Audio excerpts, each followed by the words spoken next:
আসসালামু আলাইকুম। কিছু গল্প থাকে যেগুলো শুধু দেখা যায় না, অনুভব করা যায়। এটা আমাদেরই গল্প, ঠিক তেমনই একটা গল্প, যেখানে প্রতিটা সম্পর্কের ভেতরে লুকিয়ে আছে না বলা হাজারটা কথা। আজকের পর্ব শেষে একটা জিনিস পরিষ্কার, সবকিছু আর আগের মতো নেই।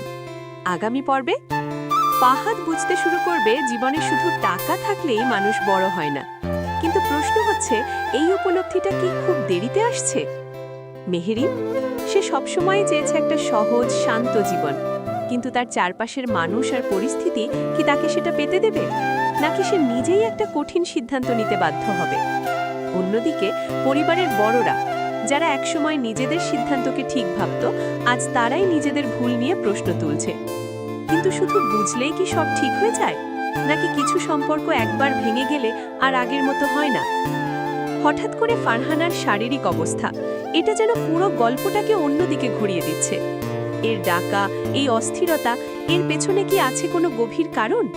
আর জীবনের ছোট ছোট স্বপ্ন, যেমন সেই ইউটিউব চ্যানেলের পরিকল্পনা, হয়তো এখান থেকেই শুরু হবে অন্যরকম একটা যাত্রা, যেখানে হাসি থাকবে, কষ্ট থাকবে, কিন্তু থাকবে নিজের মতো করে বাঁচার চেষ্টা। শেষ পর্যন্ত একটা প্রশ্ন থেকেই যায়, মানুষ কি সত্যিই বদলাতে পারে, নাকি পরিস্থিতিই তাকে বদলে দেয়? এই প্রশ্নগুলোর উত্তর লুকিয়ে আছে আগামী পর্বে। তাই চোখ রাখুন, এটা আমাদেরই গল্পের পরবর্তী পর্বে, কারণ এই গল্পের প্রতিটা মুহূর্ত হয়তো আপনার জীবনকেও কোথাও না কোথাও ছুঁয়ে যাবে। ভিডিওটি ভালো লাগলে লাইক, কমেন্ট আর শেয়ার করতে ভুলবেন না।